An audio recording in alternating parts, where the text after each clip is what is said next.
बिस्मिल्लाहिर्रहमानिर्रहीम। अस्सलाम वालेकुम। आप देख रहे हैं TSL ऑफिशियल। जैसा कि आज से हमने जर्नल साइंस पोर्शन का आगाज़ करना है, तो सबसे पहले हमें पता होना चाहिए कि हमें क्या क्या पढ़ना है। तो ये टेबल ऑफ कंटेंट्स आपके सामने, ये 12 लेक्चर्स हैं जिनको हम डेली एक एक लेक्चर में इंशाल्लाह कोशिश करेंगे। हैं तो लेंदी बहुत बड़े, लेकिन शार्ट करके और बिल्कुल इजी तरीके से एक एक लेक्चर में इन सब को क्लियर करने की कोशिश करेंगे। सबसे पहले जो लेक्चर है cellular organization of plants and animals पे होगा। तो सेल्यूलर ऑर्गेनाइजेशन क्या होती है, हमें वो पढ़नी है। सेल्यूलर ऑर्गेनाइजेशन मतलब कि सेल्स की एक तंजीम। सबसे पहले सेल होता क्या है? सेल आप सबको पता है कि बेसिक यूनिट ऑफ लाइफ है। तो सेल बहुत ही एक छोटा पार्टिकल होता है, छोटा पार्टिकल होता है। उसको आप देख नहीं सकते नेकेड आई से, खुली हुई आंख से देख नहीं सकते। ऑब्वियसली बंद आंख से तो आप वैसे ही नहीं देख सकते, आंख खोल के नेकेड आई से फिर भी आप सेल को नहीं देख सकते। तो उसके लिए इंस्ट्रूमेंट यूज़ होता है माइक्रोस्कोप। माइक्रोस्कोप की मदद से आप सेल को देख सकते हैं। ये आपके सामने डेफिनेशन है कि cells are very tiny and can only be seen with a microscope. के सेल बहुत ही छोटे होते हैं। अगर आपको पढ़ना है कि लाइज इनसाइड, इनके अंदर क्या है सेल्स के, तो आपको माइक्रोस्कोप की नॉलेज होना ज़रूरी है। अब ये माइक्रोस्कोप है, इसमें आई पीस होता है सबसे ऊपर। आई पीस के ज़रिए आप किसी भी ऑब्जेक्ट को देख सकते हैं जो आप रखेंगे इस लेंस के नीचे। अब ये क्या है? ऑब्जेक्टिव लेंस है। ऑब्जेक्टिव लेंस के नीचे आप कोई भी चीज़ रखेंगे तो आप इस आई पीस के ज़रिए देख सकते हैं। अभी आई पीस और ये लेंस, इन दोनों के बीच में जो डिस्टेंस होता है उसको कहते हैं बॉडी ट्यूब। बॉडी ट्यूब क्या है? ये आई पीस और लेंस के बीच का जो पोर्शन है इसको कहते हैं बॉडी ट्यूब। और ये है नोज़ पीस। नोज़ पीस क्या है? एक रिवॉल्व, जो कि रिवॉल्व होता है, सर्कुलर स्ट्रक्चर है जो कि घूमता है, रिवॉल्व होता है और इस पे लेंस लगे होते हैं, इसको कहते हैं नोज़ पीस। सबसे पहले आई पीस, आई पीस के ज़रिए आप किसी भी ऑब्जेक्ट को देख सकते हैं। बॉडी ट्यूब, जो आई पीस और लेंस के बीच का डिस्टेंस होता है उसको कहते हैं बॉडी ट्यूब। ऑब्जेक्टिव लेंस जिसके ज़रिए आप देख सकते हैं, ऑब्जेक्टिव लेंस जो कि मैग्नीफाई करके दिखाता है आपको चीज़ों को। और नोज़ पीस जो कि रिवॉल्व होता है और जिस पे ये लेंसेज लगे होते हैं। इसके जो इस तरफ है ये है आर्म। आर्म के ज़रिए आप माइक्रोस्कोप को होल्ड कर सकते हैं, पकड़ सकते हैं, उठा कर कहीं ले जा सकते हैं। अगर आपको लेके जाना हो तो आप आई पीस या बॉडी ट्यूब से उसको नहीं उठाएंगे, सिर्फ और सिर्फ आर्म से उठाएंगे। आर्म जो है होल्ड करने के लिए, पकड़ने के लिए होती है माइक्रोस्कोप में। उसके बाद होता है स्टेज। स्टेज पे आप कोई भी अपना ऑब्जेक्ट या सेल या स्पेसिमेन कुछ भी रख सकते हैं स्टेज पे। उसके नीचे होती है एडजस्टमेंट नॉब। अगर आपको मुख्तलिफ लेंसेज यूज़ करने हैं तो आप इनकी मदद से क्या करेंगे? मुख्तलिफ लेंसेज लगाएंगे। Adjustment knob focus the microscope at the different objective lenses, मतलब कि ये इसको घुमाने से आप फोकस कर सकेंगे मुख्तलिफ ऑब्जेक्टिव लेंसेज को ऑब्जेक्ट के ऊपर। उसके बाद है बेस। बेस सिंपली जो है आपके माइक्रोस्कोप को स्टेबल करने के लिए एक पोजीशन में होती है, मतलब ये सबसे नीचे बेस होता है माइक्रोस्कोप में। और बेस की मदद से आपका जो माइक्रोस्कोप है वो स्टेबल कंडीशन में, स्टेबल पोजीशन में खड़ा हो रख सकेंगे, एक जगह पे रखा जाएगा। उसके बाद डायफ्राम होता है। डायफ्राम क्या है? डायफ्राम एक पोर्शन है जिसमें से लाइट आपकी गुजरती है, यानी कि ये आपका नीचे क्या है? लाइट का सोर्स है। इसमें से लाइट निकलती है, निकल के जाएगी कहाँ पे? ये ऑब्जेक्ट रखा है स्टेज के ऊपर और ये जिसमें से निकल के जाती है उसको कहते हैं डायफ्राम। ये है डायफ्राम। इसमें से लाइट निकल के मतलब के पास होके जाती है ऑब्जेक्ट पे। और इसमें और क्या काम की चीज़ है? मतलब ये आपका जो है माइक्रोस्कोप क्लियर हो गया। उम्मीद है ये आप लोगों को समझ में आया होगा। एक जनरल जो है ओवरव्यू आपको फिर से देता हूँ माइक्रोस्कोप का। के सबसे पहले आईपीस होता है। इसके मदद से आप किसी भी ऑब्जेक्ट को देख सकते हैं।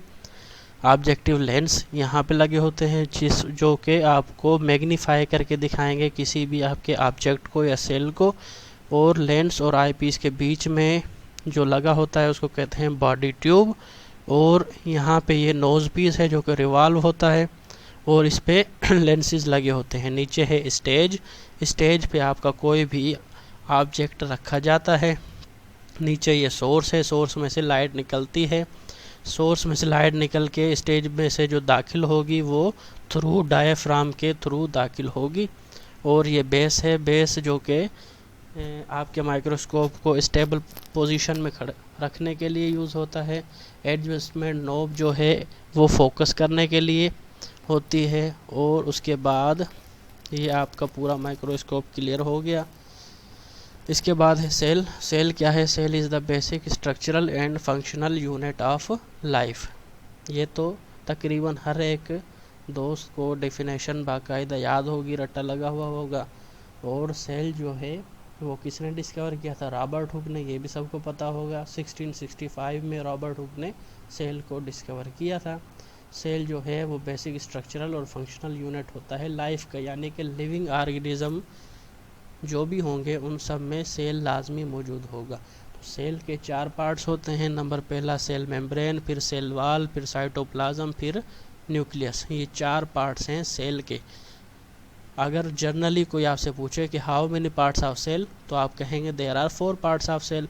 अगर कोई कहे how many parts of plant cell, तो प्लांट में भी ये चारों पार्ट होंगे। लेकिन अगर कोई पूछे how many part of animal cell, तो एनिमल सेल में सेल वाल नहीं होगी, तो आप कहेंगे there are 3 parts of animal cell, तो 3 पार्ट्स होंगे।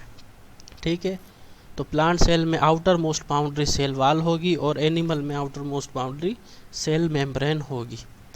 अच्छा, अब जो टाइप्स हैं सेल के वो 2 होते हैं, एक प्रोकार्योटिक सेल और दूसरा यूकार्योटिक सेल। प्रोकार्योटिक सेल किसको कहते हैं? सेल विथ फॉल्स न्यूक्लियस, यानी कि ऐसा न्यूक्लियस जिसकी न्यूक्लियर मेम्ब्रेन ना हो। यानी कि प्रोकार्योटिक सेल में जो न्यूक्लियस होगा उनकी न्यूक्लियर मेम्ब्रेन नहीं होगी, और यूकार्योटिक सेल में जो न्यूक्लियस होगा उनकी न्यूक्लियर मेम्ब्रेन होगी। तो इस बुनियाद पे 2 टाइप्स होते हैं सेल के। अच्छा, ये है आपका एनिमल सेल। एनिमल सेल के बाहर जो होती है आउटर मोस्ट बाउंड्री वो होती है सेल मेम्ब्रेन। सेल मेम्ब्रेन जो है वो पार्शियली परमेएबल होती है। पार्शियली परमेएबल मतलब कि हर एक मटेरियल को in and out of the cell आने जाने से रोकती है। और इसको आप सेलेक्टिव परमेएबल मेम्ब्रेन भी कह सकते हैं। सेलेक्टिव परमेएबल मेम्ब्रेन या फिर पार्शियली परमेएबल मेम्ब्रेन, जो कि पास थ्रू यानी कि इन एंड आउट किसी भी सब्सटेंस, किसी भी मटेरियल को आने जाने से परमिट करती है, रोकती है, या फिर सिलेक्टिव चीज़ों को आने जाने की इजाज़त देती है। माना परमिट यानी कि इजाज़त देती है। उसके बाद है साइटोप्लाज्म। साइटोप्लाज्म क्या है? Jelly like fluid. Jelly like fluid of the cell is known as cytoplasm, यानी कि जो फ्लूइड है सेल के अंदर उसको आप कहेंगे साइटोप्लाज्म। अच्छा, साइटोप्लाज्म के अंदर साइटोप्लाज्मिक ऑर्गेनेल्स होते हैं बहुत सारे, जैसे कि माइटोकॉन्ड्रिया हो गया, गोल्गी बॉडीज़ हो गई, वैक्यूल हो गई, ये सब क्या हैं? साइटोप्लाज्मिक ऑर्गेनेल हैं। अच्छा, डिटेल में हम ज़्यादा नहीं जाते। इसके बाद है वैक्यूल, जो हमारे कोर्स में है हम सिर्फ और सिर्फ उसी को पढ़ रहे हैं। वैक्यूल क्या होता है? वैक्यूल एक स्पेसिस कंटेनिंग एयर, यानी कि स्मॉल एक सेक्स लाइक स्ट्रक्चर होती है सेल के अंदर। SACS sacs like structure in any cell is known as vacuole. इसमें एयर, वाटर और फूड पार्टिकल्स होते हैं वैक्यूल के अंदर। जो वैक्यूल है वो प्लांट में भी प्लांट सेल में भी होगा और एनिमल सेल में भी होगा। फ़र्क क्या है? प्लांट सेल का जो वैक्यूल है वो लार्ज इन साइज़ होता है और एनिमल सेल का वैक्यूल स्मॉल इन साइज़ होता है। और एक से ज़्यादा हो सकते हैं एनिमल सेल में, लेकिन प्लांट सेल में एक होगा और बहुत बड़ा होगा, लार्ज इन साइज़। उसके बाद क्रोमोसोम। क्रोमोसोम क्या होते हैं? These are thread like material, मतलब कि धागे की तरह मटीरियल होते हैं।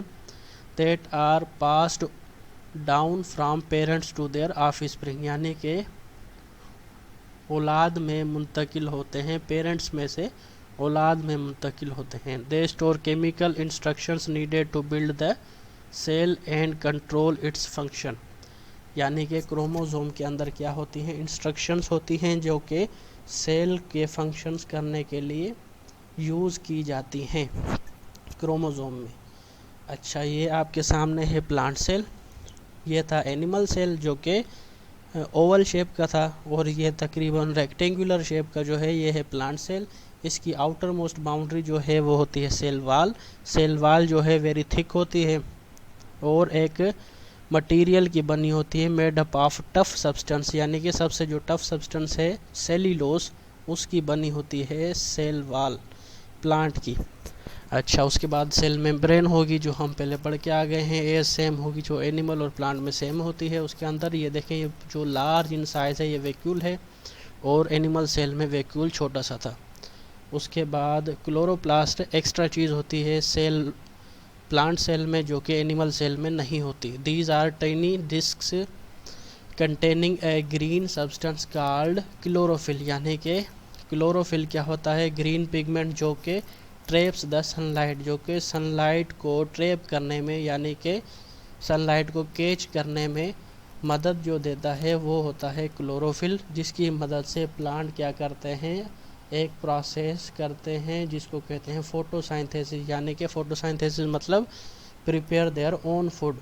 तो प्लांट क्या करते हैं, अपना फूड खुद तैयार करते हैं by the help of sunlight और with the help of chlorophyll. Chlorophyll होता है क्लोरोप्लास्ट के अंदर और only in plant cell, animal cell में नहीं होता। तो यहाँ पर बहुत मुख्तसर सा तारुफ कराया है सेल का। तो सेल आपको समझ में आ गया होगा, सेल की डेफिनेशन। उसके बाद पार्ट्स थे सेल के, उसके बाद टाइप्स थे, और फिर प्लांट और एनिमल सेल हमने पढ़ लिया। इसके बाद सेल आपको समझ में आ गया, तो अब हमने पढ़नी है ऑर्गेनाइजेशन ऑफ सेल, यानी कि सेल की ऑर्गेनाइजेशन कैसे होती है एक ऑर्गेनिज्म में। सबसे पहले सेल होते हैं। सेल जो है एक, जैसे सेल क्या है, cell is the basic unit of body. तो सेल खुद आपस में मिलकर क्या बनाएंगे, टिश्यू। सेल के बाद क्या बनेगा, टिश्यू। टिश्यू की डेफिनेशन क्या है, a group of cells doing the same function form a tissue, मतलब कि एक ग्रुप सेल्स का आपस में मिलकर अगर कोई एक पर्टिकुलर फंक्शन परफॉर्म करता है तो उसको कहते हैं टिश्यू। और मुख्तलिफ टिश्यूज़ आपस में मिलकर बनाते हैं एक आर्गन। आर्गन जैसे कि स्टमक है या हार्ट है, ये आर्गन्स हैं, ये मुख्तलिफ टिश्यूज़ ने मिलकर बनाए हैं। फिर मुख्तलिफ जो आर्गन्स हैं वो मिलकर एक बनाते हैं आर्गन सिस्टम, जैसे कि ये आपके सामने है रेस्पायरेटरी सिस्टम फॉर एग्जांपल। तो ऐसे मुख्तलिफ सिस्टम्स मिलकर अगर आपस में कोऑर्डिनेशन के साथ वर्क करते हैं तो उसको कहते हैं ऑर्गेनिज्म। सबसे पहले क्या होते हैं, सेल्स होते हैं, सेल्स मिलकर टिश्यू बनाएंगे, टिश्यू मिलकर आर्गन, आर्गन्स मिलकर आर्गन सिस्टम, और फाइनली एक ऑर्गेनिज्म बन जाएगा। तो ये आपकी जो लेवल है या आपकी लेवल्स जो हैं इनको क्या कहते हैं, सेल्यूलर ऑर्गेनाइजेशन, जो आपका टॉपिक था। फिर सेल जो हैं एक यूनिसेल्यूलर होते हैं, दूसरे होते हैं मल्टी सेल्यूलर सेल। यूनिसेल्यूलर मतलब कि जो एक सेल पर ऑर्गेनिज्म मुश्तमिल होंगे उनको कहेंगे यूनिसेल्यूलर ऑर्गेनिज्म। ये अक्सर ये आम तौर पर कहाँ कहाँ मिलते हैं, वाटर पानी में, पॉन्ड्स, लेक्स, रिवर्स मतलब के दरिया, समुंदर या लेक्स में आपको मिलेंगे, या अंडर द सॉइल आपको मिलेंगे यूनिसेल्यूलर ऑर्गेनिजम्स जो कि एक सेल पर मुश्तमिल होते हैं। इनकी एग्जांपल जो बुक में है ये पैरामेशियम और अमेबा, ये यूनिसेल्यूलर ऑर्गेनिज्म है। उसके बाद क्लेमाइडोमोनास और यूग्लिना, ये भी यूनिसेल्यूलर ऑर्गेनिज्म है। मल्टीसेल्यूलर ऑर्गेनिज्म जो कि बहुत सारे सेल्स मिलकर एक ऑर्गेनिज्म बनाए उसको कहेंगे मल्टीसेल्यूलर ऑर्गेनिज्म। फॉर एग्जांपल कौन कौन से, हाइड्रा है, ईगल है और कोकोनट ट्री, ये है आपके मल्टीसेल्यूलर ऑर्गेनिज्म। तो यूनिसेल्यूलर ऑर्गेनिज्म जो होते हैं उनमें एक ऑर्गेनाइज्ड फंक्शन नहीं होता। मल्टीसेल्यूलर जो ऑर्गेनिज्म हैं उनके सेल्स एक ऑर्गेनाइज्ड तौर पर अपना अपना वर्क परफॉर्म करते हैं। तो यहाँ पर आपका ये लेक्चर पूरा हुआ। लेक्चर जो है बहुत लेंदी था, इसलिए बहुत ही फास्ट, ताकि एक वीडियो में कंप्लीट हो सके, इसलिए इतनी जल्दी की है। अगर फिर भी किसी दोस्त को समझ में ना आया हो तो वो पूछ सकता है। लास्ट में जो है ये आपकी एक्सरसाइज है, आप इसको खुद